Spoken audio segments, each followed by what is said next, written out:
Hello, welcome to the digital sideboard here at the Star City Games online tour championship qualifier number 2. I'm here, Nick Miller, with Autumn Burchett, finalist in the first championship qualifier, back again, trying to improve by one slot.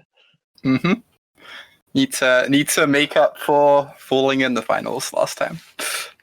Now, the thing I love about these online events is we get to have people around the world playing. And of course, you even played in a few of the tabletop events when you were traveling and playing, in the US. But now we get to have people from the UK, we've got Japan, Brazil, everything's kind of under control in one event now. And it's got to be nice for you playing in the UK to get to play in these events as well. Yeah, it's really fun. The time zone's a bit rough. I think I finished the last tournament at 2 a.m. in the morning, just partially because I got quite far into it. But it is really exciting getting to be involved in it. Always love what SCG puts together. Do you have to adjust your sleep schedule or your schedule in general trying to amp up for these events? My sleep schedule is naturally a tiny bit chaotic, so it's like mostly okay. I definitely felt it when I finished a couple weeks ago, but I'm very capable of staying up late when I need to for this stuff. And you've been playing in a bunch of events, I imagine, and staying busy with Magic, as a lot of people are during the pandemic right now. What else have you been doing to stay busy? So yeah, I've been playing a bunch of events. Been streaming a lot of Magic, which has been great. Been streaming some other games too. Outside of Magic, I've been trying to get out of the house occasionally, going walking. I live near a forest, which is very good for actually getting out without being around other people necessarily. Being like watching a lot of movies and stuff, but trying to keep myself doing things. And you streamed your entire perspective of the first championship qualifier, so everyone got to see firsthand from your experience there. Will you be doing that again for this event? Absolutely. I'm looking forward to it very much. I think it's just really exciting to get to share this stuff with my viewers, especially because a lot of the time when I'm streaming it's like in the evenings, kind of late. I'm talking to chat a lot, I'm answering questions a lot, and I'm maybe not that focused. Whereas for these events, like the moment round begins, I just like close my Streamlabs, don't look at it, don't look at chat, focus on Arena 100%. And it's like a very different experience, I think, to watch as a result. So it's kind of cool getting to share that. You played the Temur Reclamation deck at the last event. Since then, Core Set 2021 has been released, but you are going to be playing Temur Rec again. Is that correct? Almost certainly. I want to try Rakdos a bit this evening, but I would be shocked if I'm not playing Temur Rec. I think the deck is still incredibly powerful. I think it is actually the banned lists now aren't respecting Temur Rec as much because Temur Rec hasn't been as popular.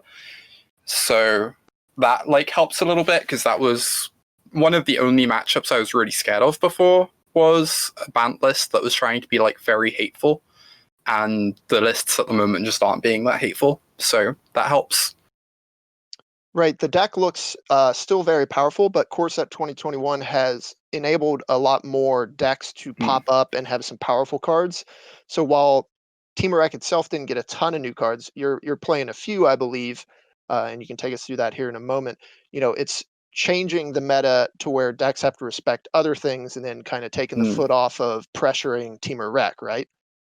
Yeah, for sure. Having to be able to beat Ugin as a Magic card kind of stretches people in a bunch of different directions. There's also a bunch more aggro decks at the moment. Mono black aggro is picked up. Mono green aggro has gained like a bunch of popularity thanks to, I think, Primal Growth. So there's a bunch of things people have to respect as well. Yeah, Scavenging Ooze is big for mono green. Helps it beat Uro, makes it better against Elspeth Conquer's Death too. And what are the new cards you're trying? I think Jolrael you mentioned. Yeah, so at the moment I have a single Jor-El and a single Scavenging User on my board. We'll see if that changes before tomorrow, but Jor-El is really powerful card. I think it's like one of the best cards in M21. It's a tiny bit awkward in Teamerx specifically, because a lot of the time you're trying to operate as like a flash deck post board and operate at instant speed. And Jor-El wants you to kind of operate at sorcery speed so that you can have your Opt or your Growth Spiral be that second card draw on its own for the turn. So that's awkward, but the power level on the card is so high that I still like having access to it, even though it's like not ideal in the deck. And Scavenging Ooze is obviously just like a great card to have against Uro decks, especially especially Elspeth Conquer's Death is such an awkward card for the deck sometimes. Not because of the exile mode, but because once it's resolved, it's like an uncounterable Teferi that's just coming in 2 turns. And having Scavenging Ooze as a way to deal with that is really huge as well. What cards from Core Set 2021 do you think are going to impact this event the most? You know, do you think it's going to be Ugin or something else? Maybe if people are prepared for that. So Ugin is incredible. It's hard to play a ton of copies of it. I think the focused, like, dedicated ramp decks just aren't very good, in my experience. They struggle a lot against the aggressive decks, but it's a really nice card in the kind of mid-bant and Sultai mid-range decks we've seen, and in Temur Elementals. I really like the new Teferi. That card's way overperformed my expectations, in part because the phasing ability just, like, affects so much weird stuff. Like, I was playing Mono Green the other day, and I had a couple copies of Primal Growth in hand. My opponent had, like, the Gargaroth, the 6/6, and I wanted to kill it, and they had a Teferi in play. And because of the Teferi, if I ever try and cast a Spite spell, they just phase out my creature. So suddenly them just having this card in play has shut down a couple cards in my hand. And there's just, like, so many weird things like that, where it's, like, not just shutting down combat, but it's really affecting a lot of different abilities and how different cards work as well. Yeah, the Jadine Klomperns talked about it in an episode of Good Morning Magic, just how many things the instant speed effect alters in the game and how many things you have to consider. And just trying to attack down the new Teferi is so hard when you can't cast spells because it'll get exiled or it'll get phased out in response. And just I think we're just scratching the surface on this card. And even though it might not fit into your deck right now, I think we'll be seeing this card in the future for sure. Yeah, we're definitely going to see a lot of it. I think people like, so obviously it fits into Bant quite nicely, but I feel like there must be some kind of new home for it somewhere where you can like build around it a bit more, because the power level on the card is just like way higher than it really reads as when you first look at it. Now, I want to talk about your match against Paulo in the first event we held. The semifinal match was just an incredible match to watch. Anyone who haven't seen it should go back and check out the VODs. But you've had a lot of high profile matches and a lot of crazy matches on camera, especially going back to the Mythic Championship you won. What are some of your highlight matches that you think of that you've played, and where does the Paulo match fall in that rating? Oh gosh, so obviously the Paolo one's really high up. I think it's kind of wild. The top 8 of the MCA one was like the 3 best matches of the entire tournament. They was just like somehow all pooled at the very end. The most like interesting tense ones. I played like a lot of wild Grixis Delver matches back when that was like fully powered with Deathrite Shaman. I could probably look back over the history and find a couple to pick out from there where it's just like you'd have these games that would go like super long, and you'd be playing to like turn 15 against Death and Taxes or whatever, and then you'd have these like crazy games where you have 0 lands in play and like on turn 5 and I'd like slogging it out. I don't know. The Paolo one ranks really highly though. That the game 2 on like turn 5 or 6 or something, when he resolved the big explosion, I'm just like, okay, this is basically over. And then it continued for like another half an hour or something, Yeah. that one game. And there was a point in the game, like 10 minutes from the end, where I'm just like, okay, so you have this list of spells left in your deck, and I have this list of spells left in my deck. So I need things to line up this specific way where this spell interacts with this one.